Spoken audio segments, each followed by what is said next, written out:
Welcome to a quick overview of the 1.2 update for Jurassic World Evolution and also a little review of this very update and also the DLC that comes with it. Now stick with me and let's have a look at what all is new.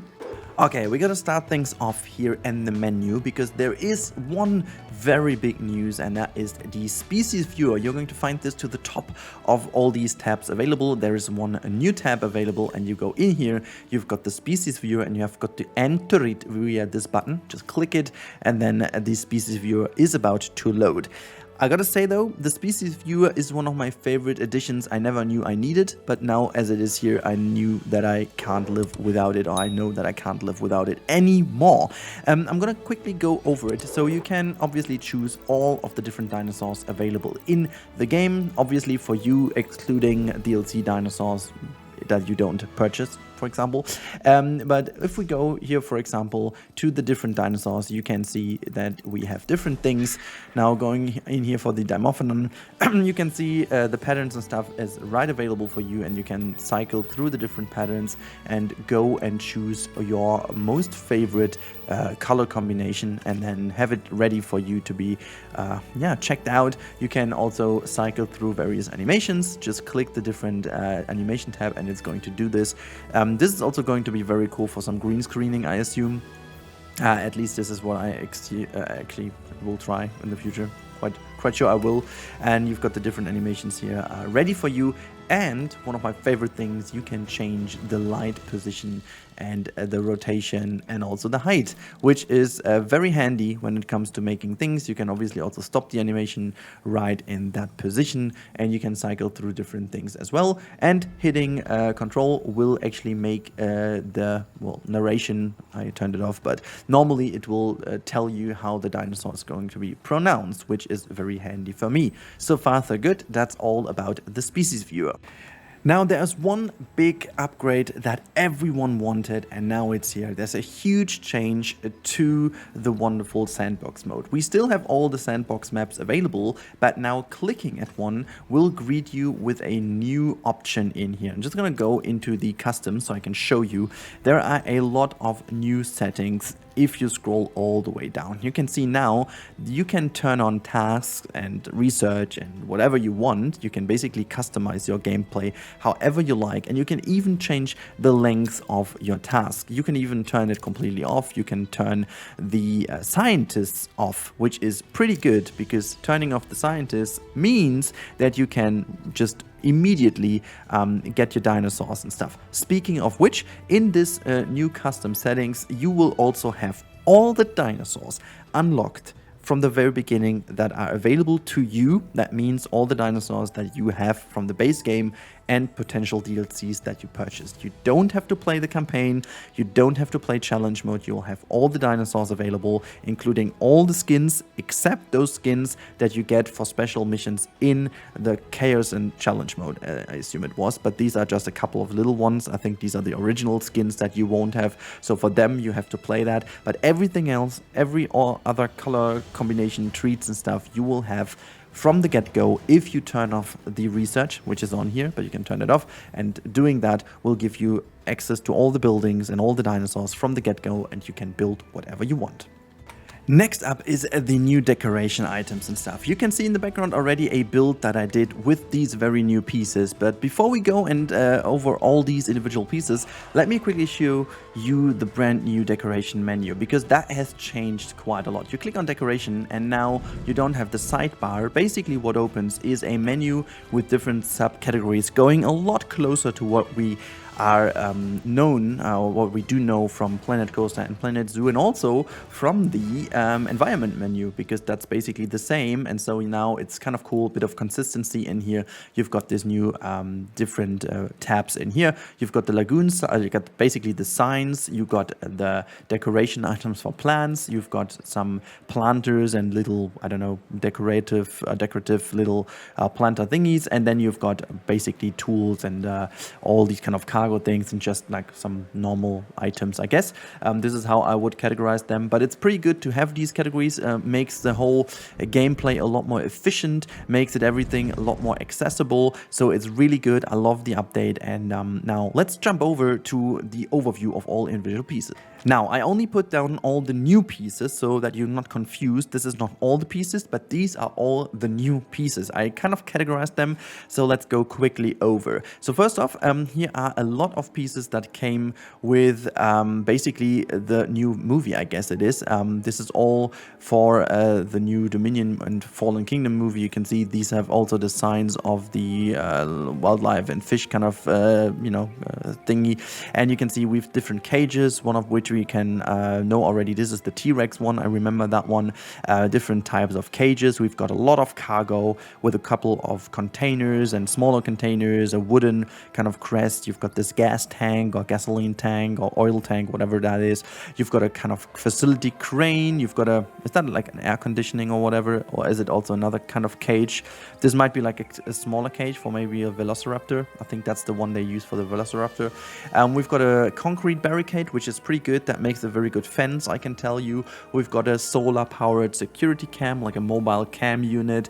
We've got these perching posts for the aviaries, which is kind of random, to be honest. They are also in the category of all these facility items, so I'm not really sure why, but they also do make for some cool decorative pieces in a park, like very modern design aesthetics, but these are most of all perching posts from the aviary.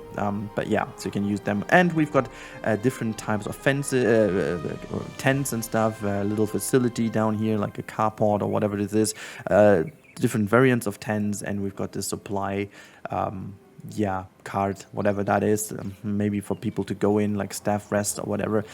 So that's that. Then we've got a lot of new planters, which is very handy indeed. We've got these 3 new variants, a very modern-esque looking,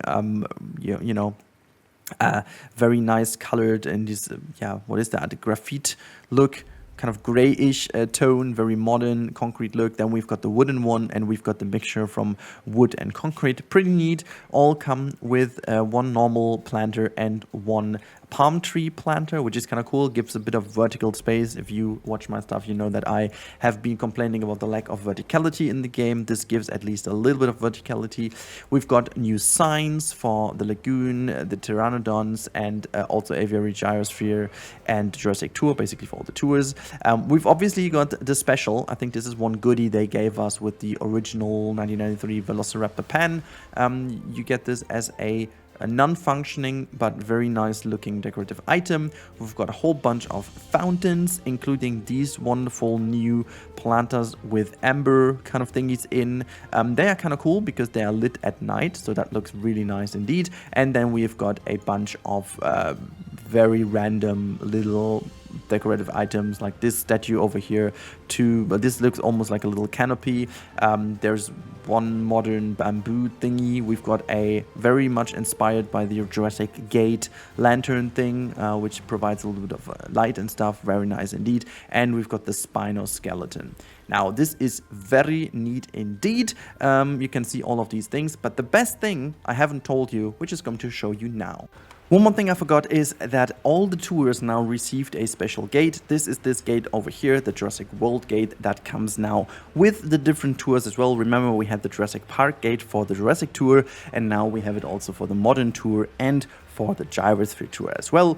So the best thing about these items is, in fact, the hitboxes. They did a very good job in making the hitboxes super nice. I mean, they are not just quite there where free build would lead us to, but they are very neat. You can see how close I could have put things next to each other. Even taking some of the bigger things, the hitbox is not as significant. You can really use it in a nice way. You can do several things with it, and even better than that is the hitboxes for the different plants. I'm going to show you this with the bigger ones. You can see they only use the lower part as the hitbox. So that means you can even take those two and put them very close to each other, so that actually the top of the tree is sinking into each other to make a very dense looking tree front or whatever, so you don't have to put them too far away. And in fact, I could actually do this. You can see these are all individually placed trees. This is not the forest tool, and so this looks very good indeed. It's not quite perfect, but it's looking super nice. Yeah, I mean, that's basically it. I wanted to talk about the decorative items because they are very nice. But there's more. There's even more in this update. So let's have a look. And that is the first person view. You can see I am now at ground level of our wonderful little facility area here. I can walk around, look at things, look at that detail of the skull they actually put in here. Look at the facility I just showed you. There are the 3 trees we just put down, and I can walk around. I don't need a mod for it. It is actually in the game. I can also hide the UI to get the full immersion, and we're going to run over here. And then we are in the facility of our Scorpius Rex. And what I can show you right now, there are several cool things they did. It's not just a little tiny first person mode. No, you got a couple of things. You can see now automatically there is this UI popping up here. If I turn around, it's gone. If I look back to this one, you can enter the building. We do that in a second, but first of all, we can also do different things. We can turn on light off and on. That's kind of cool. We have a little flashlight with us. We can actually go down if we want to crouch or something. We can go to a low view. We can also open the map so you can see where we are, and we can actually just go back. That's pretty dang cool. It's really, really nice. That gives you an idea to where you are. You know, you've got basically, as always, you have a look at where your creatures are and stuff. But it's super cool. And now we can just click back and we're here. And now clicking is a good hint. Clicking again gives us access to it. Now you can see the Scorpius Rex just eating there from the feeder. Perfect situation, perfect timing. This is the view now, and we just click, right click, and we are out of this, back again in the first person mode. Just to access that, it's pretty simple. On the left hand side, you've got this new button down here under the transport icon. It's a first person view, and almost just as on Street View on Google, you have that little icon that you can place basically anywhere. We can also just jump into the habitat, and bam, there we are, just inside of the enclosure of the Scorpius Rex, running for our life. But we can also do a status check and just check the dinosaur. It's really, really cool. We can do things from over here. Unfortunately, we are not, well, fortunately, we are not getting attacked, which is good. But it's pretty cool. I love the first person view. I think it's also pretty cool for storytelling. Doing a perfect little cinematic view and tours and stuff will become a lot more easy with this mode. So I'm a big fan of that one. Alright, time for the conclusion, guys. I hope that I covered everything. If there is anything more coming with the update today, then I'll let you know in the future videos. But this is all I had in the update notes so far. I think, even though I was already a big fan of the update 1, this is even outdoing update 1 by far. All the new items are brilliant. They create so much more depth to the building part of the game. I love the species viewer that makes things so much more easy to access in terms of you know, different skin variants and stuff. You can pick and choose your most favorites one, note them down, and I'm quite sure that on Reddit we will have a list of best patterns in the future in a couple of weeks already, with like the screenshots from the viewer. So really cool stuff here. And also, I'm a big fan of the sandbox changes. This is so significant for new players that just want to casually build 1 or 2 habitats in a way, and they never did this because they didn't want to play the whole game first. I think that's a huge win to bring back players in. I at least hope so, because that's important. The more players, the more creativity, the better it gets, and the more response we'll get from the community in terms of what could be next. So I'm a huge fan. Next up is the DLC. I love the DLC because we get a lot of cool new patterns, cool new skins. We got 2 new brilliant dinosaurs. Easily Scorpius Rex is my favorite dinosaur, but I'm not going to make favorite hybrid, I gotta say. It's not my favorite dinosaur, but the favorite hybrid. I'm not going to make an overview because I think it's a little bit too little to do an overview. We have got a lot of cool skins for existing dinosaurs. So really, really good. Very much worth getting it, especially if you have watched the series. And there are a couple of little hints for potentially season 5 as well, but that's something you have to find out yourself if you want to. Other than that, I think next to the facts I already mentioned, this update gives us a good hint on which direction Jurassic World Evolution 2 is taking, and I love that direction. We will most likely see a big update alongside with the movie release in summer. That said, I really have the feeling this update 2 already set the ground for it. It's pretty much obvious that we got a lot of different decorative items for what could be in the new movie. There are a lot of things that would be confusing if not, and I'm quite sure we will make or we will all be very happy with future updates that kind of enrich the number of items overall. And I'm very happy to see how much Frontier also listens to the community, giving a lot of new freedom aspects to the sandbox that, to be honest, was kind of restrictive at the beginning and now isn't anymore. So I'm very much loving that, and I can't wait to see what the future brings. But for now, props to Frontier, a huge upgrade, very good. Even if you don't get the DLC, it's a happy day for you, because the update 2 is very good and makes this game a lot better. So hopefully you guys found this interesting. Have a good day. There's one more video coming tonight with the Parasaurolophus. I hope I kind of somehow pronounced that correctly. And we're back in our Grand Canyon Park. Very excited for that one as well. And if you haven't seen the build of this very facility, you can watch it as well. The link will be always on my channel. There is the Scorpius TRex speed build as well. If you want to see more of that, you can do so. Now, thank you so much for watching. Have a good time. And also, if you haven't subscribed yet and you want to do so, please hit that red button and become a friend of me here on the channel. That would be very nice. I would be very happy. The algorithm too. Everyone, have a good day. Stay safe, everyone, and goodbye.